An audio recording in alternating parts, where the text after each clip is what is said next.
नमस्कार दोस्तों, स्वागत है आपका 100% इंग्लिश के यूट्यूब चैनल पर। दोस्तों, आज हम एक बहुत ही पावरफुल और डिसेप्टिवली सिंपल शॉर्ट स्टोरी को डिकोड करने जा रहे हैं, जिसका टाइटल है the girl who can buy एमा एटा आयदू। अगर आप पोस्ट कॉलोनियल लिटरेचर या अफ्रीकन फेमिनिज्म या जेंडर स्टडीज पढ़ रहे हैं, तो ये टेक्स्ट आपके लिए गोल्ड माइन है। ये कहानी सिर्फ एक छोटी लड़की के बारे में नहीं है, बल्कि ये एक डीप कमेंट्री है on how society controls women's bodies, the clash between tradition और मॉडर्निटी, और कैसे एक गर्ल चाइल्ड अपनी आवाज ढूंढती है। हम इस वीडियो को 3 पार्ट्स में डिवाइड करेंगे हमेशा की तरह। सबसे पहले कंटेक्स्ट एंड बैकग्राउंड को देखेंगे। इसमें हम ऑथर के बारे में समझेंगे और इस टेक्स्ट के पोस्ट कॉलोनियल रेलेवेंस पर फोकस करेंगे। फिर हम जाएंगे डिटेल्ड नैरेटिव पर और लास्ट में थीम्स एंड क्रिटिकल एनालिसिस को देखेंगे, जो हमारे आंसर्स में 4 चांद लगा देंगे। तो चलिए बिना किसी देर के शुरू करते हैं। सबसे पहले बात करते हैं ऑथर की। एमा एटा आइदू एक लेजेंडरी राइटर है घाना की। वो घाना की एजुकेशन मिनिस्टर भी रह चुकी थी और उनका बैकग्राउंड एक फांटे रॉयल फैमिली से है। Why this is relevant in post colonial literature? क्योंकि आइदू की राइटिंग में हमें पोस्ट कॉलोनियल स्ट्रगल दिखता है। पोस्ट कॉलोनियल लिटरेचर में अक्सर हम देखते हैं कि राइटर्स वापस अपनी रूट्स की तरफ देखते हैं, बैक टू अफ्रीका मूवमेंट। लेकिन आइदू ब्लाइंड ट्रेडिशन को फॉलो नहीं करती, वो सवाल उठाती है। इस स्टोरी में आइदो एक मेट्रियार्क सोसाइटी को दिखाती है, लेकिन आयरनी ये है कि even in a matriarch society, patriarchy का असर औरत के दिमाग पर इतना गहरा है कि वो खुद दूसरी औरतों को ऑप्रेस करती है। इसे हम इंटरनलाइज्ड पेट्रियार्की भी कह सकते हैं। इस स्टोरी की सेटिंग है एक गांव जिसका नाम है हसोदजी। आइदू स्पेसिफाई करती है कि ये सेंट्रल रीजन ऑफ घाना में है। इंटरेस्टिंग बात यह है कि जब पूरा अफ्रीका ड्रॉट से चोक कर रहा था, तब भी हासूदजी की जमीन बहुत फर्टाइल होती है। ये फर्टिलिटी एक मेजर सिंबल है जो हम आगे भी देखेंगे। अब आते हैं कहानी पर। नरेटर हमारी है 7 साल की एक छोटी लड़की, जिसका नाम है अज्जोआ। अज्जोआ शुरुआत में ही हमें बताती है कि उसके पास एक प्रॉब्लम है, और वो प्रॉब्लम ये है कि उसके दिमाग में बहुत सारे थॉट्स आते हैं, लेकिन उसके पास प्रॉपर लैंग्वेज नहीं है उन्हें एक्सप्रेस करने के लिए। जब भी वो कुछ बोलने की कोशिश करती है, एडल्ट्स या तो उस पर हंसते हैं या फिर उसे चुप करा देते हैं। यहाँ हमें 3 जनरेशन की वुमेन्स देखने को मिलती हैं। एक है नाना, अज्जोहा की ग्रैंड मदर और घर की मेट्रियार्क। एक है मामी, अज्जोहा की माँ, जिसका नाम है काया। अज्जोहा जो कि ग्रैंड डॉटर और हमारी प्रोटैगनिस्ट है।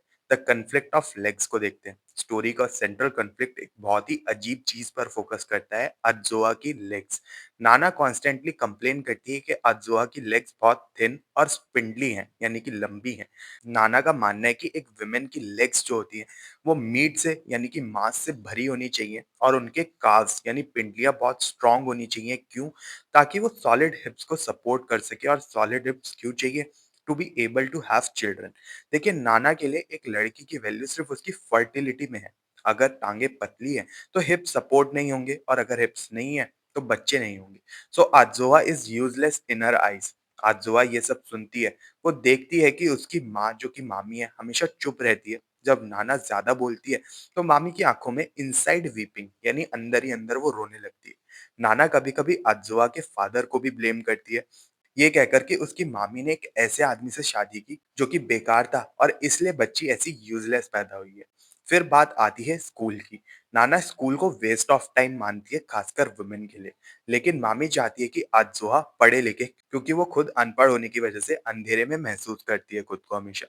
एंड में नाना अलाउ कर देती है, लेकिन एक सरकाजम के साथ। वो कहती है बड़े व्यंग्यात्मक रूप में, maybe with legs like her she might as well go to school. मतलब क्योंकि इसकी टांगे बच्चे पैदा करने के लिए बिल्कुल बेकार है, तो इसे स्कूल ही भेज दो। अज्जुआ स्कूल जाती है और उसे पता चलता है कि उसकी वो पतली और लंबी टांगे उसे तेज दौड़ने में मदद कर सकती हैं। स्कूल से घर तक का रास्ता 5 किलोमीटर का है। बाकी बच्चे इस बात के लिए कंप्लेन करते हैं, लेकिन अज्जुआ एंजॉय करती है। एक दिन टीचर्स अज्जुआ को डिस्ट्रिक्ट स्पोर्ट्स वीक के लिए सिलेक्ट कर लेते हैं, to run for junior section. जब अज्जुआ घर आके ये बात बताती है, तो नाना खुद स्कूल जाकर कंफर्म करती है। और जब ये कंफर्म हो जाता है, तो नाना का बिहेवियर एकदम से चेंज हो जाता है। दोस्तों, यहाँ पर आती है एक इंपॉर्टेंट नोट करने वाली detail, the washing of the uniform. Sports week के दौरान नाना खुद अज्जुआ का स्कूल यूनिफॉर्म धोती है। वो मिस्टर मिन्साहा के घर जाकर चारकोल प्रेसिंग आयरन यानी कोयले वाली प्रेस मांग कर लाती है। वो यूनिफॉर्म को इतना आयरन करती है कि अज्जुआ सोचती है कि अगर यूनिफॉर्म बोल पाता तो कहता, भाई बस करो। जब आज़ोहा परेड में यूनिफ़ॉर्म पहनती है, तो वो सूरज की रोशनी में सबसे ज़्यादा चमकता है। स्पोर्ट्स डे पर आज़ोहा हर रेस जीत जाती है। वो बेस्ट ऑल-राउंडर जूनियर एथलीट का कप जीतती है। अब ये वाला सीन देखिए, नाना जो हमेशा ट्रेडिशनल कपड़े पहनती है, जो इतने स्ट्रेच्ड होते हैं कि चलने पर क्रीक करें, वो वहाँ मौजूद थी।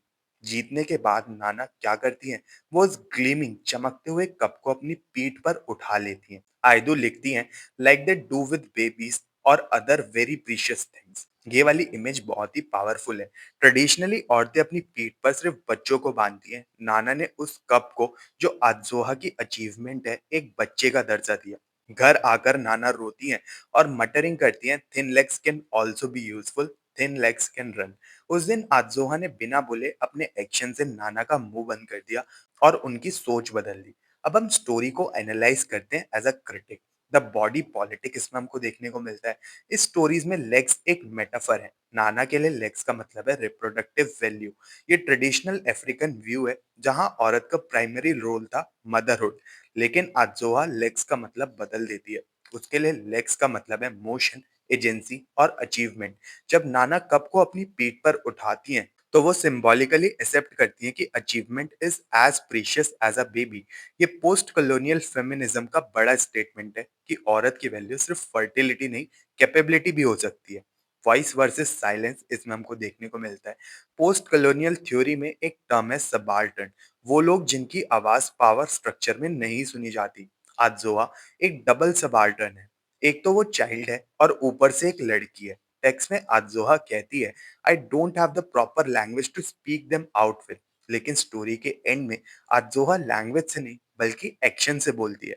आयदू दिखाती हैं कि जब सोसाइटी आपको बोलने ना दे तो आपका काम आपकी आवाज बन जाता है। Tradition versus modernity. इस स्टोरी में आयदू ट्रेडिशन जो कि नाना रिप्रेजेंट करती है और मॉडर्निटी जो कि स्कूल है उनको एनिमी नहीं बनाती। नोटिस कीजिए अज़ोहा दौड़ती है जो कि मॉडर्निटी का सिंबल है। लेकिन उसे सपोर्ट करने के लिए नाना यूनिफॉर्म आयरन करती है और खाना खिलाती है जो कि ट्रेडिशन है। इसका मतलब है कि अफ्रीकन डेवलपमेंट के लिए वेस्टर्न एजुकेशन तो चाहिए, लेकिन उसके पीछे इंडिजिनस सपोर्ट यानी उनकी खुद की संस्कृति का होना भी जरूरी है। ये एक हाइब्रिड आइडेंटिटी को दिखाता है। Significance of the second Hasodji. गांव का नाम हासोदजी है। ट्रेडिशनल लैंग्वेज में इसका रूट वर्ड है आसोदजी, जिसका मतलब होता है रिस्पॉन्सिबिलिटी या बर्डन।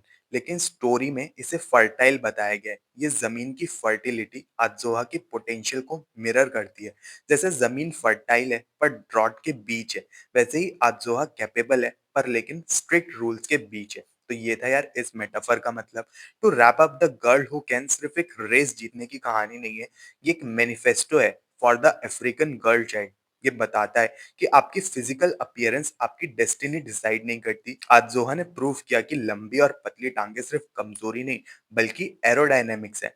स्टोरी का एंड होप से भरा है। नाना का बदलाव ये दिखाता है कि ट्रेडिशन रिजिड जरूर है, लेकिन अगर उसे सही प्रूफ दिए जाए तो वो बदल भी सकता है और नई जनरेशन को सपोर्ट भी कर सकता है। आई होप आपको ये डिटेल्ड एनालिसिस पसंद आया होगा। अगर आपके कोई भी डाउट्स हैं तो आप कमेंट सेक्शन में ज़रूर पूछ सकते हैं। अगर आपको ये वीडियो पसंद आई हो तो इसको लाइक और शेयर ज़रूर करें और 100% इंग्लिश चैनल को सब्सक्राइब कर लें और ऐसे इंसाइटफुल वीडियोस के लिए। मिलते हैं फिर अपने नेक्स्ट वीडियो में। तब तक के लिए happy studying and best of luck for your upcoming examinations.